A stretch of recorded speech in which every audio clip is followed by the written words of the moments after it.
pemirsa, sebelum saya menyampaikan firman Tuhan untuk saudara-saudara sekalian, saya menyanyikan sebuah pujian yang pas untuk kondisi kita sekarang ini. Dan nyanyian didasarkan pada Ayub pasal 38 ayat 7 yang menyatakan bahwa ketika Ayub dalam kesulitan dan pergumulan, ada bintang-bintang yang menyanyi untuk kemuliaan nama Tuhan.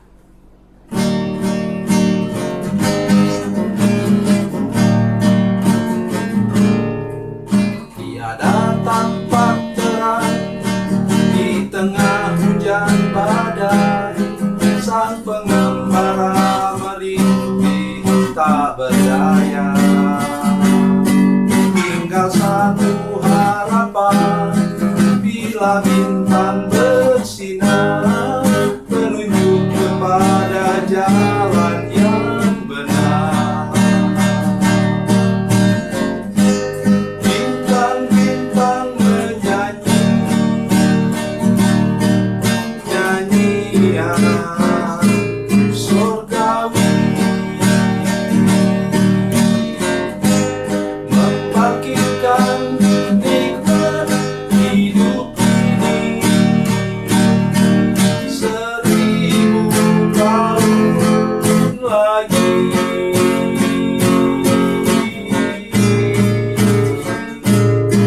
Bagi insan yang sengsara di hidupnya hari ini,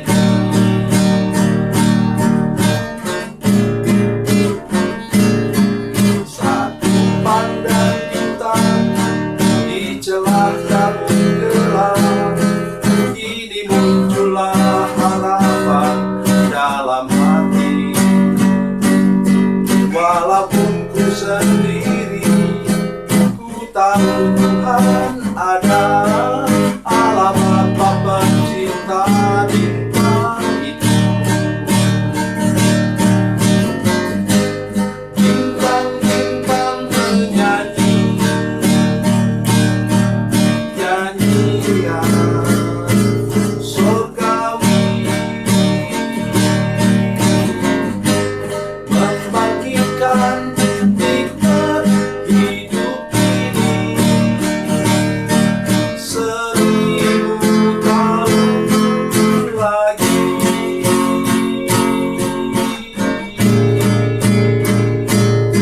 Bagi insan yang sengsara hidupnya hari ini.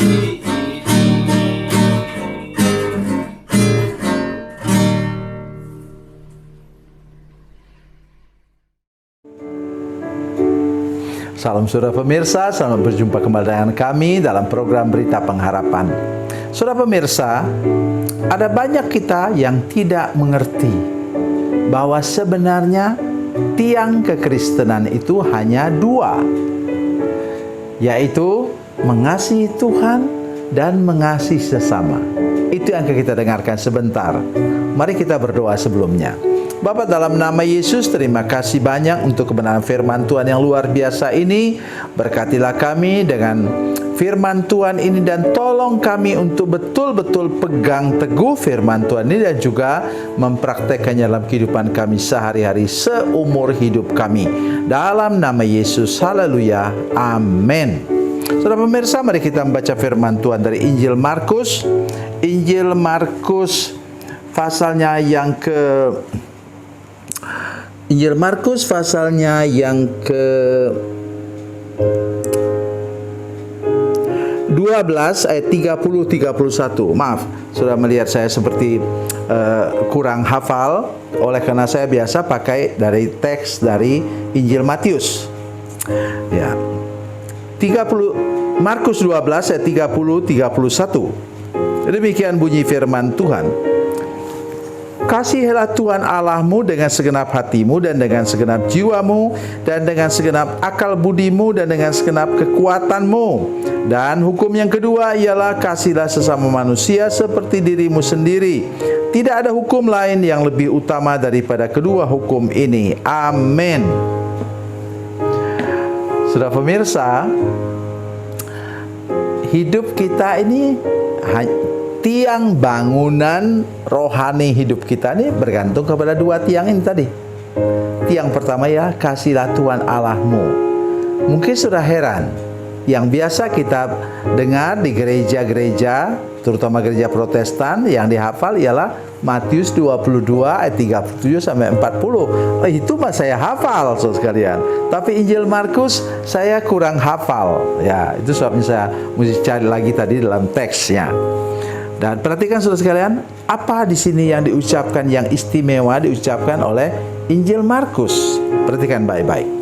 Kasihlah Tuhan Allahmu dengan segenap hatimu, feeling, emosi, perasaan, dengan segenap jiwamu. Jiwa itu menyangkut pikiran, perasaan, dan keinginan kita.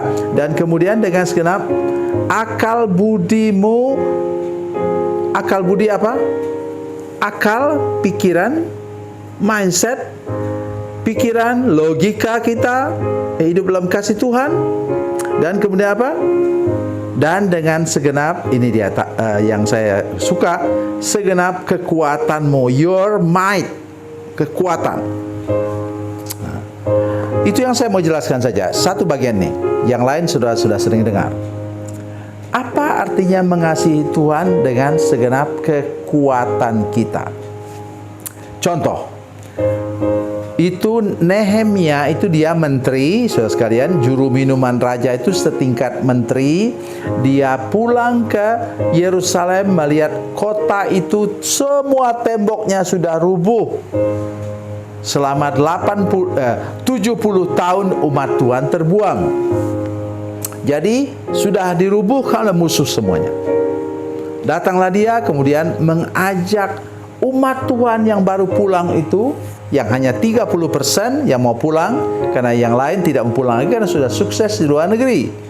Kemudian dia mengajak mereka, tantangannya begitu hebat. Saudara baca dalam kitab Nehemia. Saudara tahu? Mereka tangan kiri pegang tombak atau pedang, tangan kanan tuh bekerja pegang pacul atau linggis atau apa saja untuk membangun tembok. Artinya apa? Tenaga mereka tinggal separuh dan tidak nyaman sudah bekerja dengan pegang pedang atau tombak di kiri, tangan kiri dan tangan kanan bekerja. Tapi kabar baiknya apa sekalian? Dengan motivasi dari nabi-nabi dan dari kekuatan Nehemia sendiri, akhirnya kurang dari 2 bulan tembok yang mengelilingi Yerusalem itu, ibu kota itu kemudian dapat selesai. Bisa sudah bayangkan? Itulah yang dimaksudkan dengan ora et labora. Ya, berdoa dan bekerja. Di sini pegang tombak dan pedang di sebelah kiri, pegang pacul atau cangkul atau linggis atau alat apa saja, mungkin palu atau apa, untuk membangun tembok Yerusalem. Sudah ingat tembok masa lalu itu? Sudah sekarang bukan kayak membangun gedung seperti ini. Tidak. Dulu pakai batu-batu dipahat, saudara sekalian. Mudah itu diangkat. Kayaknya satu tangan tidak bisa angkat. Harus dengan tangan teman lagi, 2 orang angkat satu batu sampai tinggi, mungkin tingginya 2 meter lebih atau 3 meter, dan dapat dikerjakan dalam waktu apa? Hanya kurang dari 2 bulan. Nanti saudara silakan baca dalam kitab Nehemia. Maksud saya ialah itu bukti bahwa memang kita harus mengasihi Tuhan dengan kekuatan, dengan tenaga kita. Saya sedih kalau saya melihat ada orang meninggal di mana jemaat hanya sedikit datang. Boro-boro ikut bantu gali. Ya. Satu kali saya mendadak memakamkan orang, saudara sekalian, puji Tuhan. Semua pemuda-pemudi, waktu itu masih banyak pemuda-pemudi di gereja kami, entah tahun berapa saya lupa. Dan kemudian dikerahkanlah semua pemuda-pemudi, mereka mencangkul tanah persis di tempat kami akan menguburkan orang itu, saudara sekalian, tanahnya batu. Ya, saya lihat tangan pemuda-pemudi yang giliran menggalinya itu sampai melepuh tangannya karena sulit. Tapi tidak lama, hanya berapa, mungkin 1 jam selesai menggalinya karena kerjasama dengan pemuda-pemudi itu. Begitu juga dengan membangun gereja, membersihkan gereja. Saya kadang-kadang lihat gereja di pedalaman, nangis saya. Lihat apa? Karena itu lebih bersih kuburan daripada gereja. Penuh dengan padang ilalang. Karena semua anggota jemaatnya bekerja di ladang mereka dan jarang-jarang pulang. Hanya pulang hari Sabtu Minggu untuk beribadah. Saudara sekalian, saya ingin mengatakan kepada kita, mari hari ini kita mengasihi Tuhan, mengasihi sesama dengan segenap kekuatan kita. Tadi contoh mengasihi sesama itu tadi menguburkan orang mati. Memangnya orang mati bisa itu memikul peti matinya sendiri, menggali kuburnya sendiri? Tidak bisa dong. Oleh sebab itu, kita yang masih hidup ini layak untuk membantu membuktikan kasih kita kepada sesama dan kasih kita juga kepada Tuhan. Tuhan Yesus memberkati, Tuhan Yesus baik. Mari kita berdoa. Bapa, dalam nama Yesus, terima kasih untuk firman Tuhan yang ajaib dan luar biasa ini Tuhan. Kami percaya bahwa Tuhan menolong kami semua untuk mengasihi Tuhan dan sesama dengan segenap kekuatan fisik kami. Terima kasih Tuhan. Dalam nama Yesus, haleluya. Amin.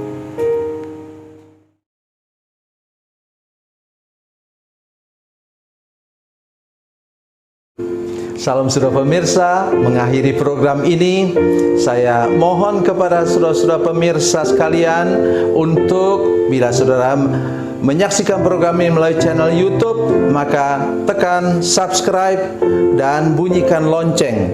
Dan bila saudara menyaksikan program ini melalui channel Facebook, tolong saudara-saudara sekalian tekan like dan juga komen.